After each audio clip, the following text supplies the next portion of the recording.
Hi, this is Tom Needham, and you're listening to The Sounds of Film, and I'm very excited to have on the phone with me one of my favorite directors, Whit Stillman. He's a Harvard graduate. He's a writer, director, and producer. You probably know him for his films Metropolitan, Barcelona, Damsels in Distress, Love and Friendship, and also Last Days of Disco. That film is celebrating its 20th anniversary. You can check out the film on Criterion Collections, DVDs and Blu-rays. The film came out in the late 90s, and it stars Chloe Sevigny, Kate Beckinsale, and many others. It's a film that ends a trilogy that he made that's kind of based loosely on your life. And Whit, thank you so much for talking to me today on The Sounds of Film. I love this movie. Oh, thanks a lot, Tom. So it's a Connecticut film. We have Chloe Sevigny coming in from Darien to shoot it. Wow, that's great. A lot of local connections. I think people who haven't watched the movie in a long time should go and check it out. Anyone who's familiar with New York City and the days of disco are going to love it, just for the nostalgia of it. But it's just a very smart movie. One of the things that I like is that in the movie, the character Josh states that disco will never be over. It's always going to live on in our minds and hearts, that disco was too great and too much fun to be gone forever. Was this your view? A lot of people may not understand that. Yeah, I really regretted when disco disappeared. It's a little... We thought it disappeared. It turns out that it really hadn't. Like, there were still nightclubs that kept on going with dance music. But it really felt bad. Because those people who liked the music and liked the clubs and the atmosphere, it really got big and then collapsed in an amazingly dramatic way. And it's turned out to be true that disco music is still being listened to and played and danced to, and there's still places for people to go and social life. And I think disco has survived the cliche version of it that people hated. The name of this show is called The Sounds of Film, and we play a lot of soundtrack music, and we're going to be playing your soundtrack to The Last Days of Great. Disco. Well, the soundtrack was really successful right off the bat. So our film had mixed success. I was pretty happy with it, but some people took a while to warm up to it. But the disco soundtrack that is out there, people like right away, because it's kind of a group of really fun, good songs that, you could kind of just make it the mixtape for your party, that soundtrack. Absolutely. And, I was wondering, I noticed there were a couple of songs by Chic in there, and I don't know how much you follow the Rock and Roll Hall of Fame inductions, but Nile Rodgers for many years had trouble getting into the Rock and Roll Hall of Fame. They finally inducted him as a producer, but not for his band. And there's always been this bias against disco, and you kind of addressed it a little bit, but I just find your interest in it and your love of it fascinating, because some people might not associate you with your kind of work as being a big fan of disco. Like, what is it exactly about the music that you like? Well, I love soul music. So in Metropolitan, we had a couple of soul tracks that we actually played into the ground. The first film we did was Metropolitan, and we had these two obscure tracks that we could afford to license. And since we could afford them, we kept playing them. And that's the music I loved in the 60s, soul music, and some of the obscure stuff I really liked too. And then disco came out largely of the Philadelphia soul sound, Gamble and Huff, Teddy Pendergrass, Harold Melvin and the Blue Notes. And I hadn't been listening to that. I think radio stations changed their format where they've been playing a lot of soul music, a lot of black music, and then in 68, 69, they stopped. And I sort of thought music had all gone away. And turns out there's station formats, and I was not listening to the right stations. And so I started hearing this, and when I went into the dance clubs, you sort of got to hear a lot of it. I think the expressly disco music that was later written was taking off from there, and now Rogers was one of the great practitioners with Chic, and it's just terrific music. And fortunately, like with time, people have forgotten the really bad, embarrassing disco music, and some of the great music has survived. Absolutely. One of the things that I find particularly interesting when people talk about the disco in your movie is that if one thinks of Saturday Night Fever, one wouldn't think of as a disco as being a good place to go and have conversation. But I think that there's some point in the movie where people talk about like how discos were the perfect place to go with friends and talk. And I think a lot of people wouldn't get that. Was that really what you experienced when you would go to the discos? And it's kind of a joke. Yeah. It's kind of a joke. No, in the old days there were discos where you could talk. It wasn't the deafening music, and I think that like the deafening music is more of a rock and roll thing or something. Yeah.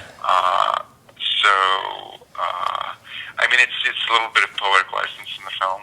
Right. That they're able to talk that way. At one point, we sort of debated, well, should they be shouting, like to be heard over the music? And we Right. said, that's going to sound really ridiculous, so let's just cheat it this way. Well, in the movie, one of the things that's also kind of fun is that there's a lot of talk about yuppies. And you came into the movie business at a time when there were all kinds of different emerging directors of all different voices. You had people making African-American films for the first time, and women directors rose to prominence. And you kind of had your own unique thing going on where you had a voice of like Harvard graduated yuppies and people who worked in New York City, and it was just a different thing than a lot of other people were doing. When you take a look back now at this movie, what is it that you like in terms of what you were able to capture about this group of young people? Well, I think there's sort of this utopian dream of being in a world that has a social group that you like, that there are a lot of people you like and you can operate within that you can go out in a night and just be with a lot of people it's fun to be with, and you don't have to kind of wait to have that fantastic relationship with like one person. You can be a group, and that we're not just atomized individuals totally alone in our rooms or with our phones, and that we can, have this kind of life. And then there also becomes the tensions when people want to build from that into a relationship. There's some relationship that's happened naturally, and then there's some people get very upset when the group starts dividing up that way. There's a lot of potential conflict. And so that's the drama we're dealing with in the film. Well, I liked it, and I liked the fact that they actually talked about the need to have a group social life. I was going to ask you about that, and it's funny that you mentioned the phones, because the thing that you hear today is that everyone nowadays is always just on their phone. Even when they're in groups, no one's communicating anymore. And in this film, like, you have people fighting for that social activity among group members, like it's a dying thing, like the last days of disco. And it seems so much more relevant today even than maybe when the movie came out. Was this something that you experienced yourself when you were, because it is semi-autobiographical? Yeah, it is. I mean, I think there often is a past utopia when people had this wonderful life that we no longer have, this idea. But I think sometimes there are periods when things are sort of fun socially. So I think the 1950s seemed like a fun time. I mean, the 1950s wasn't all American Bandstand. But I do think there was dancing in bars. And so you could go to a bar where people would put on the jukebox, turn it up loud, and you could dance. So you didn't have to pay, a fortune for overpriced drinks or cover charges. And you didn't have to wait till midnight to go. You could actually just, have sort of fun social life and dancing and carrying on, in a very normal way in your daily life. And I think that's something people pine for. One of the other things I really think that you captured that's pretty amazing is just the whole issue of like trying to get into the club, who can get in, who can't get in. And I guess that's something that's always been around. I don't know if it's worse today, but... No, I don't think it has. I think it was kind of invented then. And it's kind of a bad thing, to be honest. I mean, it made it feel very special if you happen to get in. Right. But it added too much tension to the whole experience. I mean, it was nasty. And I think it's much better if people can just go. Another subject that you tackled in the film and in several of your movies is the issue of class, and that's something that's almost like taboo, I think, at times in our society. But you handle it in a really humorous way at times. At one point, some of the female characters joke around about whether it's even possible that one day that they could end up marrying someone of a low socioeconomic background, and Really? yeah. Where's that? I think they're in The Office. Are you kidding, or you don't remember actually? Oh, that. Well, I think they're just teasing that guy. Well, yeah, because I mean He's they're just teasing him because he's always criticizing them. exactly. Pushing it back. Yeah, Because he becomes part of their group too. He's doing that thing of rejecting them, for these reasons, and then they're just teasing him about that. So I don't think that's their real view at all. And he becomes part of their group and dates their roommate. So I mean, I think that's just the sort of politics of he's taking that radical position of sort of using his politics to criticize them and take them down, and they just give him a taste of his own medicine. yeah, I thought that was pretty clever. Another scene that I love that actor, Matt Ross, and he's now a film director. He did Captain Fantastic. He's really, really smart, funny actor. Yeah, I agree. Another great. He's people know him from Silicon Valley. Right. Yeah. He's one of the guys in Silicon Valley. I'm one of those people who, like, I watch movies and, everything looks so glamorous and, whether it's like old Woody Allen films, but I see in movies people having dinner parties and having smart conversation. And you probably really do have these dinner parties, but I often don't see it. And I love the scene in the movie where the girls are trying to put together like a dinner party in their apartment, and it was just very clean and kind of funny. Do you do lots of dinner parties? Was this something that you saw with young people your age at that time? I think it's great when people do it. Because, Yeah. Everything's so expensive and it's so hard with noise and other people. And so if they can get together and do their little dinner party with 6 people around a little table in their kitchen, and sort of making fun of the kind of dishes we cook, then it seemed at that age in our dinner parties everything revolved around Campbell's cream of mushroom soup. Right. If you had, like any ingredient, shrimp or chicken, you cook that and then add Campbell's cream of mushroom soup and sour cream, and you were in business. It really tastes good no matter what it was. It just tastes good, and that's some curry or whatever, and so many dishes made out of these rather prosaic ingredients. Well, you have all these little. I got on a cooking show. I got on Bobby Flay's show to talk about that. I was hungry for publicity for the movie. Are you serious? So you went and talked about that? Yeah, I got on Bobby Flay's show, and they showed that clip from our film. Oh man, that's hilarious. What did he say about that? Was he aware that I don't know. Yeah. It was a very silly thing. There was some actress from one of the kids' comedy shows, and they're just filling up time between ads on those shows. Well, you bring up a good point, which is that it's funny, and your brand of humor, I think, is quite different than the typical kind of humor that you see in a Hollywood film. Who were your comedic influences, and what would you describe, like in your own words, is the type of humor that you use in your films? That's a really good question. I'd be really stumped because there are a lot of people who I like humorously, but I can't claim that our film does any of those things. I really adore 1930s films. You can find quite a few of them on YouTube, and they sort of interweave funny stuff with serious stories going on. So one thing that's happened in cinema and a lot of things is the idea of genre. So So there's the comic genre, there's the dramatic genre, there's monster genre, there's horror genre.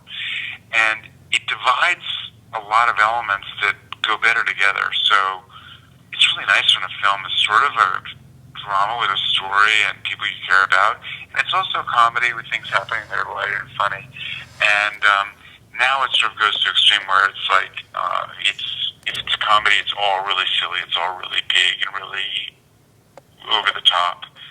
And I've always been stunned when I go to a DVD store, and our films are all put in the drama section, and I think they're comedies. Yeah. Our films are comedies. But I guess compared to, really wild genre comedies, they look like dramas. Well, like we talked about earlier, the people that you utilize in these three films and the trilogies are smart, educated, up-and-coming, successful people. It's definitely a type of person, and you chose to make films about these people, but yet there is humor. So what would you say it is that like you're trying to say about these people? I mean, do you love this group? Do you find them funny? A little bit of both? Well, generally in our films we like the characters. There's some characters who are not very likable, like Rick von Slamacher in Metropolitan. Right. Which kind of helped that film, having a cartoon bad guy. Some of our films probably have suffered a little bit not having that kind of character. I guess we have Bernie, the club owner. Yeah. In this film is pretty repulsive. And Van, the door Nazi who keeps everyone out, he's not very appealing. Right. He's actually turned into a really good director too, Burst Steers, who will be coming to our screening in California. There are a lot of directors who've come out of this movie. It's really interesting, the actors playing directors. I like being sympathetic characters, even if you want to allow enough distance so other people who don't feel the same way can react if they want to react. But we've got the Kate Beckinsale character is pretty unpleasant, but she's really funny, so we kind of enjoy, what she's doing. But she's not, a good person, really. Yeah. We're talking to Whit Stillman, and we're talking about the last days of disco. It's celebrating its 20th anniversary, and there's going to be several screenings around the country, and I suggest that everyone try to check these out. Whit, as you look back on this movie that was made 20 years ago, I can't believe it was 20 years ago, what is it that you think really stands out in terms of this film? Because sometimes when you view a film from a different time period, the perspective changes things. When you look at this movie today, what is it that stands out to you that you're proud of? Well, I'm really proud of the cast. Yeah. We were under the gun when we were casting. We were trying to hurry to get out before the other disco film called 54, and we were still auditioning and casting people during the shoot. We were moving people around in different roles, and so, but we ended up with a lot of people really interesting. So in addition to Chloe Sevigny and Kate Beckinsale, the film has Robert Sean Leonard, that people know from Dead Poets Society and from House. Yeah. Chris Eigeman's a very funny actor who's in a lot of our films.